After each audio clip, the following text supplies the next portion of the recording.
Imitation is the greatest form of flattery.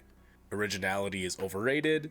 We are standing on the shoulders of giants. There's a million different ways to say what I'm trying to say, which is that I'm unoriginal and I copied a character from a D&D campaign. And that's fine. Like, I feel like a lot of people are afraid to just copy stuff that they like when it comes to D&D. People are afraid to use pre-existing settings because they don't want to mess it up. They want to do an honor. People don't want to copy characters because they don't want to get called out for it, or they don't want to misrepresent a character. Even though I'm pretty sure in my first campaign in high school, my one friend was just like, I'm Conan the Barbarian. And I'm like, okay, that's fine. But yeah, a friend of mine recently decided that we would start a new D&D campaign, and it's been a long time. It's been at least 2 years since we last played, and it's been a long time since we've had a long-running campaign within our group of friends, and I didn't really know what I wanted to do. Typically, I'll try to see what everyone else is picking, and I'll try to pick a class that balances that out. So like if everybody's picking spellcasters, I'll be like the melee fighter. I'll take a fighter or a paladin or something. In this case though, this world, it's an original homebrew world, and there isn't a lot of established, like it's the world is in its infancy, and we as a group are building it as we play it out. So I was like, well, what kind of story do I want to tell? I don't know. Like, it was one of those campaigns where the premise wasn't obvious. I know it's not like a super urban campaign, but it's not like we're going into the Underdark. We're not going into, it's not about political intrigue. It was just kind of like, hey, we're gonna do high fantasy adventure stuff. So I didn't really know what to do, right? I recently started reading again. I was recently reading Patrick Rothfuss's The Name of the Wind. I've read this before, like 12 years ago, but I decided to give it another shot. And I really like Patrick's writing. I found Patrick Rothfuss through Acquisitions Incorporated. That book is awesome, man. I'm about halfway through the second one now. I've also read the 2 spin-offs, which were pretty fun to read. And I just copied his protagonist. Like, not really, though. So we're going to get into, like, what I mean when I say I copied his protagonist. So if you're not familiar with the protagonist of this book, he's basically a College of Lore bard. If I was going to build him in D&D, that's kind of what he is. But he kind of does a little bit of everything. But what I like about this setting is there's a hard magic system. I mean, there's multiple magic systems, but the main one is like a hard, like, alchemy-like magic system where everything has an explanation. It's all about cause and effect. It's kind of like voodoo, where they can tie 2 objects together, and that's how they affect each other.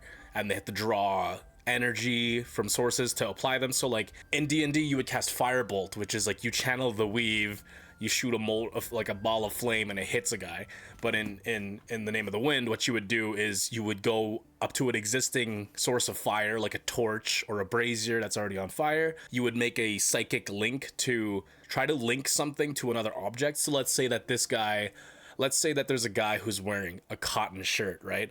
And then I have a piece of that shirt. Like, if it's from the actual shirt, it's more powerful. I could throw it into that fire and channel my Alar, which is what they call their psychic, like their magical intent, basically. And then I could light his shirt on fire. It would be harder to light him on fire because he's not as simple as like a cotton shirt. Does that make sense? In the book, they do a thing where they'll take a pencil. Let me take this piece of shit. So like they'll take like a stick and he breaks it in half, and then he magically ties these 2 objects together. So if he moves one, he moves this one, and then him and his friend use this as a way to signal each other when they're trying to do like a heist. So when there's trouble, his friend wiggles his twig, he wiggles his twig, and then it shakes his, so he knows, oh shit, there's trouble coming. So that's kind of how the system works in the book, and I really like that. I was like, I want to RP my magic like that. I want to be a wizard, and I want to like use components, and I want to describe my shit like that, where using the components mentioned in the book or using ones that I come up with in my head, all of my spellcasting will have some sort of material component or will have some sort of explanation, like a hard magic explanation. So that was a fun gimmick to jump off of, right? There were certain story elements that I really liked from. So the protagonist of this book is named Kvothe. So Kvothe, he has a lot of elements of his story that I wanted to take, that I thought were interesting, that can make for some fun tabletop moments. So like, in the present day, he's pretending to be an innkeeper, like he's hiding his identity because he's on the run, essentially. He went to wizard college, but he was broke. Like, he was the brokest kid there. He could barely afford to go there.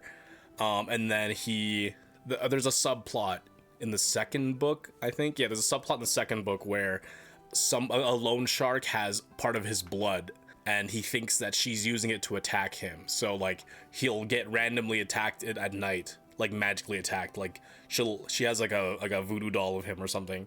It's called a mommet with his actual blood or hair or something on it, and then she'll like throw it in a fire, and then like his freaking blood will start boiling. So I'm like, okay, I like those things. I like I have enemies already established. They're hunting me down. I don't know where they are, and that in my time at Wizard College, I'm not there anymore because I couldn't afford to be there anymore, or because being there was too troublesome. So I took a lot of those elements, right? But again, I am copying his character, but I'm just taking the elements of him that I think would make for fun RP elements at the D&D table. I would love to make a video about building Kvothe in D&D 5e. Actually, again, he would probably just be a College of Lore bard, but he kind of does everything. By the end of book 2, he's like a multi-class monk. But anyway, yeah, so the gimmick is that my character, whose name is well, in case my fellow players mention, like, watch this, his name, as far as we know, is Cal Minotis. So Cal, he's like a wizard essentially who doesn't want to look like a wizard. Like, he wants to make sure people don't identify him as a wizard, and that because he's evading multiple factions basically going after him. And the purpose of that, of having pre-established enemies, was so that my dungeon master could have that as a driving force for plot. So in Cal's version of the story, very similar to Kvothe, his family sends him to Wizard College. They're not dead, unlike Kvothe's family. They're all super dead. Look at me and my living parents. But basically, he borrows from like a dangerous loan shark to pay his way through Wizard College, and then one day he can't pay them back, and they go, "Hey, can you go into the university and steal this like MacGuffin?" And I literally told my DM, I was like, "He steals a MacGuffin, like something cool that you think we can incorporate into the story. That's what he steals." Goes in, steals, pisses off the university. There's wizards chasing him out of there, and then because of the alert, he can't deliver. So now he has his loan sharks after him. So now he thinks there's a whole faction of angry wizards after me, and there's a whole faction of like the Zentarum after me. And that was it. That was like the plot hooks. And I was like, okay, cool. Now we fast forward a year later, and now we're at the campaign where I've adopted a fake name and a fake identity, and I'm still looking to like put the pieces back together. And I have this MacGuffin that I want to figure out. I want to figure out what this MacGuffin is, and that's my driving force. Like maybe clear my debt or escape my enemies, and then we'll go from there. But yeah, what else is there? Oh yeah. Sorry, there's more to it. Okay, so those were the premises. So those premises existed. And then I looked into the book and I said, well, it's gonna be really tough for me to hide being a wizard when all spells have a verbal component. And I was like, well, that's gonna suck. Like, so I asked my DM. I said, hey, can I take performance as a skill? And then if a certain situation arises where I have to practice a spell and make it look like it's not a spell, can I do a performance check? And he says, yeah, sure, let's do that. Because I was like, I could ask my DM to just like, hey, can I just take out verbal components because my character's different? But that creates a balance issue because sorcerers have something called subtle spell, which is when they can cast a spell that's without being noticed. I mean, I guess that's what it is. I don't know exactly what it does. I think that's what it does. Yeah.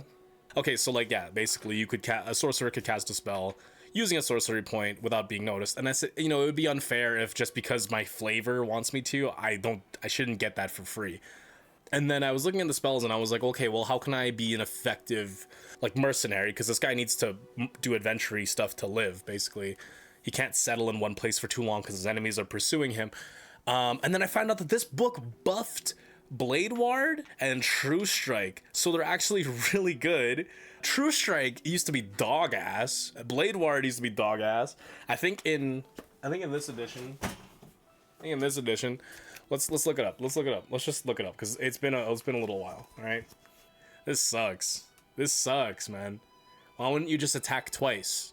Okay, new version of True Strike. It just means that you can use weapon attacks, so melee weapons or ranged weapons, as long as you're proficient. So as a wizard, there'll be simple weapons. You can use your intelligence modifier for attack and damage, and then the damage type can be changed to radiant, which is really good because in session 1 we fought ghosts, and I don't know if those guys resisted regular damage or not, but I hit them with the radiant. So and again, in respect to somatic components, my character uses a hand axe as one hand, so I'm dealing 1d6s in melee, but it's cool, and it helps me hide the fact that I'm a wizard, like in character, right? So I have my blade ward up, so I have the free hand to concentrate blade ward, and I have the free hand to do the Naruto jutsus for true strike. And even though I'm a wizard and stuff, all my fellow adventurers, they just see a guy swinging an axe and throwing darts, because that's my darts are a simple weapon, which is crazy. The idea that a wizard can throw a dart or a dagger with accuracy is kind of wild to me, like given how big those things must be. But hey, whatever. I'm just not sick like that. So the intention is that because of his upbringing, like as like a peasant, basically, he was focusing on like spells that he could use to improve his everyday life, or that a weaker person such as himself could use to defend himself. So he's specking into abjuration. So we have a character who's like a wizard who's not a wizard, and then he's specking abjuration, so he's like tanky and he's about like protecting himself. I'm not casting fireballs and stuff like that. But yeah, I think that this character, I love this character. I've only played him for one session, but I love him. And I think that this was born from, not being afraid to copy your heroes, not being afraid to, not be original. I think originality is good, but I don't think you should be so hung up on originality that you rob yourself of, fun character tropes or fun opportunities just because they're overblown. Like, again, referring back to Patrick Rothfuss, the character in this book, his parents get ultra murdered in the beginning of the book. They get slaughtered, and it's a cliche. It's a trope of like, the fantasy protagonist, his freaking family gets blown up right in front of him. But it's because of the way that Rothfuss writes that makes this story so unique and so interesting. The way that he's so meticulous about the details, and the way that Kvothe is such a flawed character and yet so endearing, is what makes this story stand out. And that's basically the intent with this D&D game, right? Is like, okay, my character's kind of tropey, I'm based off of other stuff, but he's being played by me, and he's in your world, so this is like our unique thing. Like, it will, I don't know if it's not Shakespeare, but it'll be our thing, right? Does that make sense? I don't know. This is a video I've been wanting to make, but I'm not good at writing scripts or nothing like that. I just wanted to go off the cuff. Speaking of originality, like, I've been trying to like kind of make my own homebrew world as well for an eventual D&D campaign to play with whoever. And the premise I really like is Final Fantasy VIII Balam Garden, like the weird school where they train child soldiers. Like, but my issue is I don't really like the plot of FF8. I like that part of the setting. I like the Balam Garden idea. Maybe not the part where the school flies and then fights other schools. Maybe not that part, but I like the premise of like, the hell's his name? It's not President Sid. What the hell? What is he? A superintendent? The Dean Sid. I like that idea that he runs this school with an intention because he knows about a greater evil or a greater conflict in the world that exists. And then we could slow burn that. We could have a cute little like slice of life thing as these characters grow, build relationships, and like level up and become stronger. And the Balam Garden setting would kind of stay central to it, rather than like, you're going out into the world and fighting fucking dragons and Ultimecia shit. But yeah, I don't know. This is just like a Doinko rants video, I guess. Just a little rant about not being afraid to be unoriginal, not being afraid to copy your heroes, basically. And where's the third book, bruh? Where's the third book, Patrick? It's been like 10 years, bro. I'll write it.